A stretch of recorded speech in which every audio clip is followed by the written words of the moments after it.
Dylan Raiola is now committed to Georgia. You are Locked On Huskers, your daily podcast on the Nebraska Cornhuskers, part of the Locked On Podcast Network, your team every day.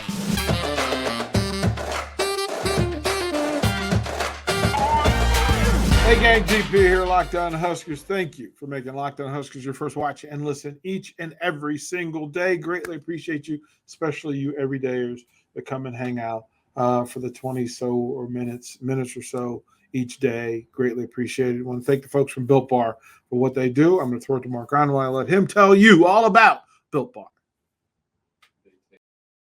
Thanks, DP. This episode of Locked On Huskers is brought to you by Built Bars. Now, if you're looking for a delicious snack but don't want all the sugar and all those calories, you need to try the best tasting protein bar out there, Built.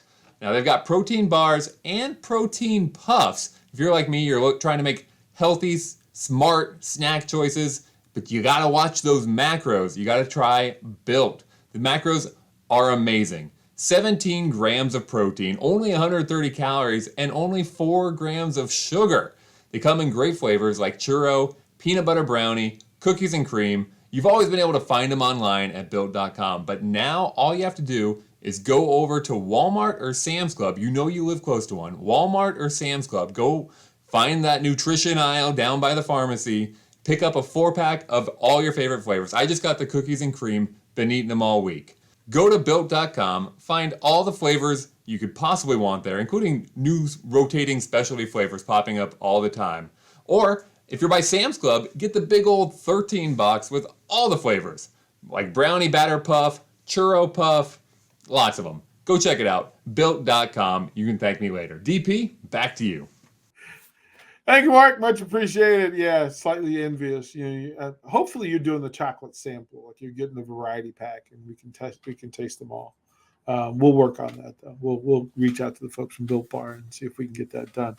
Dylan Raiola broke the hearts of an entire state, and we have to be careful in how we have these discussions as we go forward. As social media becomes more connected and we become more interactive and engaging in how we deal with these things, we deal more with recruiting. We know more about the recruits. We know more about the promises made. We know more about the competitions that are in play. We know more about the ranking system. We know more about the families. We know more about what the coaching staff is trying to accomplish. We know more. We hear more from the fans of programs, specifically programs like Nebraska, where the program is the thing in the state. That is absolutely the case in the state of Nebraska, maybe more so in Nebraska than anywhere else in the country. The phrase that it means more in Nebraska, it means more. And when there is some already vested emotional interest in the names of the people that we're talking about, when we start getting to, because of levels of greatness and decades of greatness, you start to get to generational players and the prodigy and progeny of those people before, who can come back and change. Their names we're familiar with, like we know the histories, we know the personality types, we know the athletic success, we know who they are before they know who they are. We know the names. And so we're connected to them. And the Raiola name sits in the building in which the games are played. And the name is in the game program and on the website. And it's a part of the daily discussions over current activities at the University of Nebraska, specifically and directly in the football program. This has been cyclical in that the original introduction of Dylan Raiola as a high school quarterback, and people recognizing that name that's tied to this exceptional project, that this recruit, this potential star, is already connected to the University of Nebraska. The name is connected to the University of Nebraska. And there's some assumption, right or wrong, that gives advantage and priority with the University of Nebraska. It does with the fans. It doesn't necessarily with those families, because the families are the families first. Nebraska is a family, but it is secondary to your blood. Folks don't want to hear that all the time, but it's simply a statement of truth. And to become interested and then to be lured in, fish hook, got them hooked, reel them in, make them believe that they can capture this thing, get it close to the boat and be able to talk to it, only to have it regather itself, recalibrate itself, and then swim away into deeper, greater waters. But not so fast, because the fisherman changes, and they're different hands, and they're different verbiages and different styles of trying to get this fish back on the boat.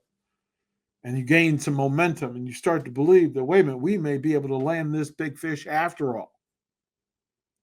We know the water. We know the boat. We know the task and the mission. We know.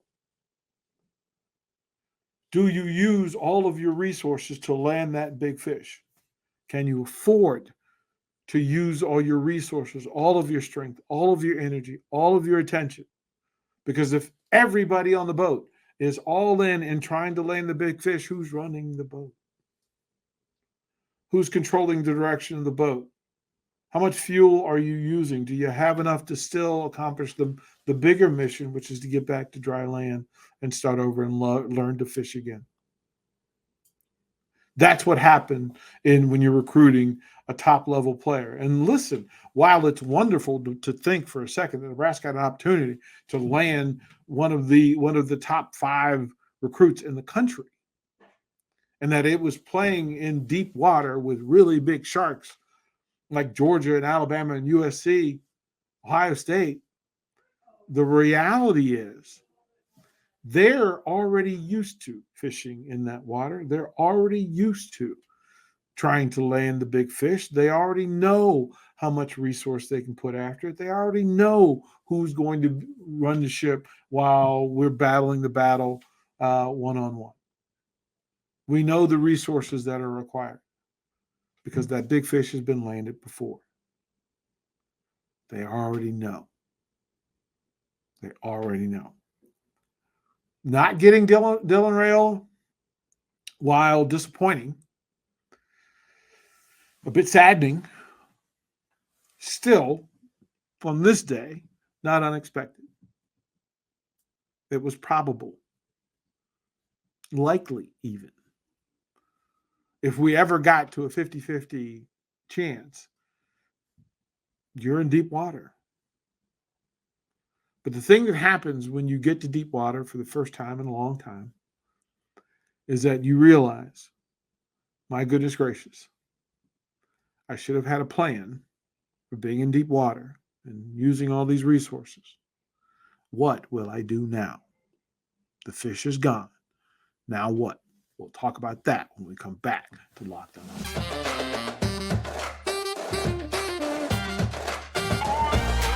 You know, the thing that happens, and I want to thank you for allowing me to go down this path and have this discussion, because I've talked to a lot of Husker fans, and that's been the thing. When I walk through Lincoln and we run into football fans, what they want to talk about is, okay, what does it all mean? What did it take?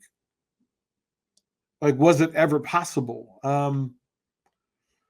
What are the ramifications? What are the consequences? Because for every circumstance, there is a consequence. For every decision, for every choice, there's a consequence.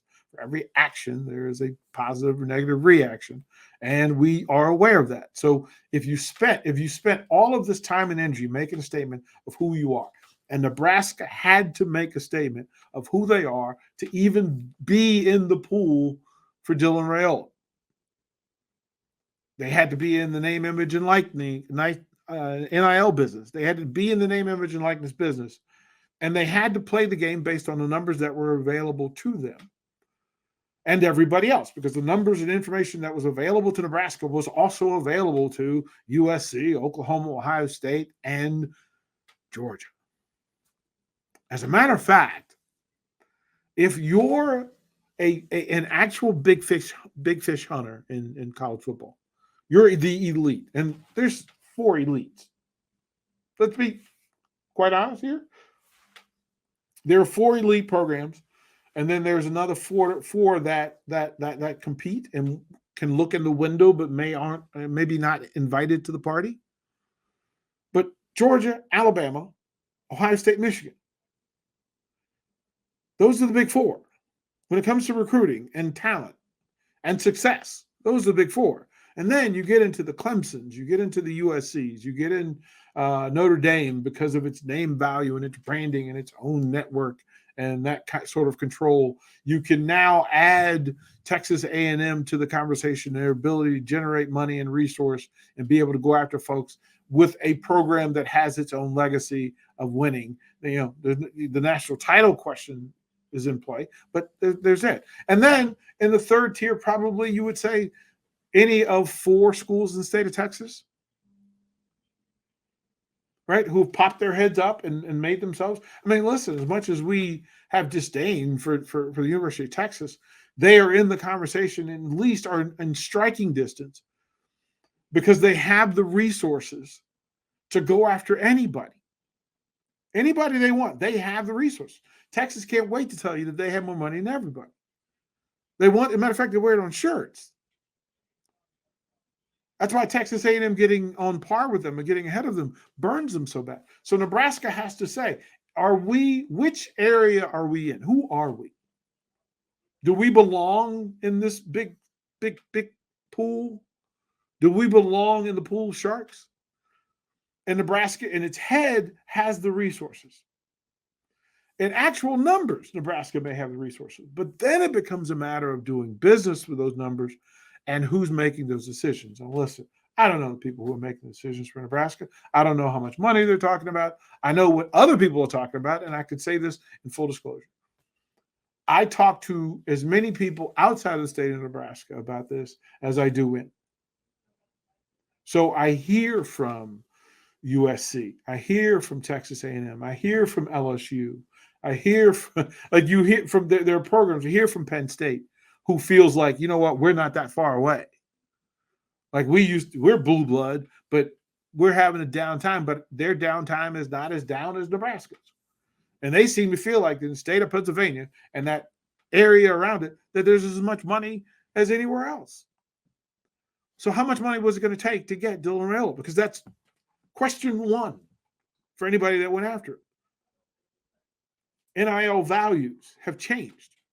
There's a time when, okay, there's a value, an NIL value of almost $250,000 given to Dylan Raiola.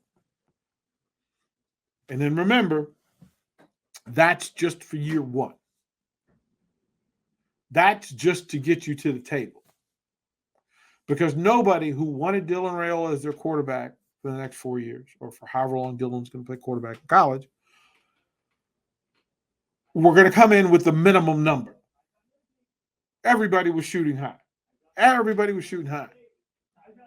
So whatever they were doing at $250,000 for year 1, imagine that he gets in the program and has any level of success. That number is not $250,000 in year 2, and would exponentially be higher in year 3, and if there's a year 4, and so on. Well, then enter now that final NIL value that sits on Dylan Raiola's value system when it comes to NIL is $850,000 a year. Wow. And that's for 1 year. And again, that's the minimum. That's the implied value versus what a head coach truly believes Raiola can do for his program over the next 3 years, next 4 years, next 2 years, whatever the number is.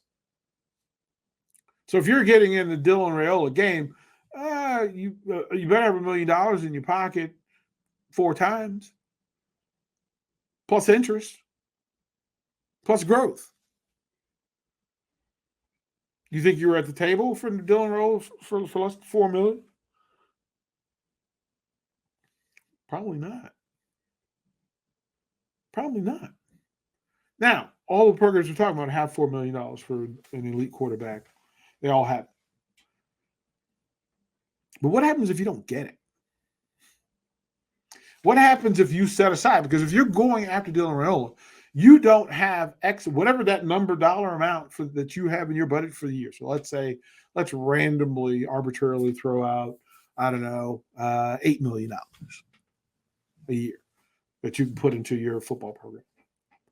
Then you have to figure out, okay, what portion of your 85 scholarship players are you dividing that $8 million with? You giving the starters a higher cut than the freshmen or the people who don't play? You're not going to give the special teamers as much as you give your starting quarterback.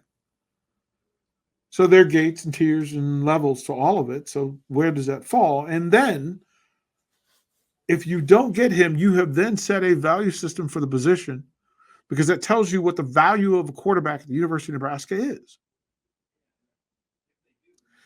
And what if you don't have the kind of talent to match that number? You've already said quarterback in Nebraska is worth $800,000 a year at a minimum. No matter who the quarterback is, you said the value of it is $8 million at a minimum. Now, what if that number you actually told people in the streets was that, well, we can generate $1 million for a quarterback, or $2, or $3, or $4? Because again, $800,000 is just the starting point and year one. But you set the standard and you set the number. Then what do you do? And then you haven't factored in the flights, the charters, all of the recruiting, all of the meals, all of the staff that has to be a part of it, all of the money spent and time spent on presentations and video structures and social media content and all the things that are in place. And all the conversations that you have to have with potential sponsors. Because if you're Nebraska and Adidas is in play, Adidas has a vested interest in getting Dylan Raiola to an Adidas program. What are they putting in the pool? And then what about the local vendors who would benefit? Everybody set a new value for the quarterback position at the University of Nebraska. Now that you have not achieved said mission, you missed the goal. Now what? Now what? We'll talk about that when we come back and close out Locked On Huskers.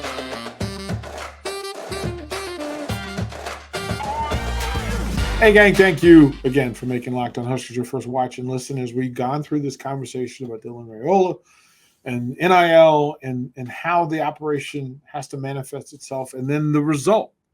Because if you point of running the race and preparing yourself for a 26-mile marathon and forgetting the 0.2 at the end of it and not finishing, you've opened the door. You're changed now. You know that 26 miles is doable. You have to ask questions about why you didn't finish and why you didn't find value in it. But that's for another podcast, another time. But the question is, what do you do now? Because now every quarterback who is in play for the University of Nebraska knows that there are resources for quarterbacks at the University of Nebraska, especially if you're the quarterback at the University of Nebraska. If you're an incoming freshman, if you're a high school senior, you now know the numbers. And in my hope of hope, Nebraska had a plan 1B prepared so that if 1A, which was Raiola accepting a deal based on numbers that they knew and numbers that they believed they could acquire, resources that they could put together to do that. Well, once you've proven that you have all those resources and you can gather them and you have them in play for a quarterback, what was the plan if you didn't get Dylan Raiola? And a good time to have launched said plan was immediately. Now, you see the news that Daniel Kalen, Bellevue West, decommits from his commitment and is in play. At what cost and at what expense?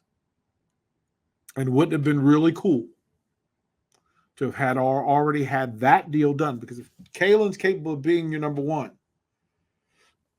shouldn't he have been already? if he's good enough to be your 1A guy and as a replacement for Dylan Raiola, if he was that good, wouldn't you have already have done that? And shouldn't you have been ready immediately following Raiola's commitment?